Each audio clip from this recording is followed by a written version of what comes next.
उस वक्त बड़ी खबर बता दें, कोलकाता के डीसीपी शांतनु सिन्हा के घर पर एनफोर्समेंट डायरेक्टोरेट की रेड को लेकर ममता बनर्जी ने गंभीर आरोप लगाए हैं। ममता बनर्जी ने बीजेपी पर सनसनीखेज आरोप लगाए। कहा, मेरे सुरक्षा कर्मियों पर छापा मारा जा रहा है। क्या मुझे मरवाकर बंगाल जीतना चाहते हैं? हिम्मत है तो ऐसा करके दिखाओ। আমার যে ইনকাম ট্যাক্স করে তার বাড়িও ইডি রেড করেছে। আমাদের প্রার্থী দেবাশিস কুমার তাকে 16 ঘন্টা আটকে রেখেছে, ক্যাম্পেইন করতে দেওয়া হয়নি।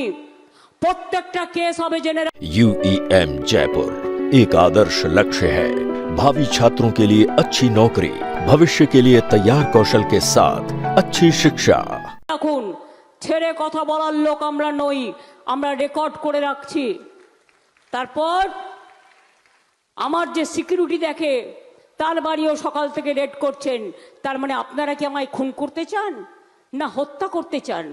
আমাকে খুন করলে যদি আপনারা বাংলা পান, চেষ্টা করে দেখুন না।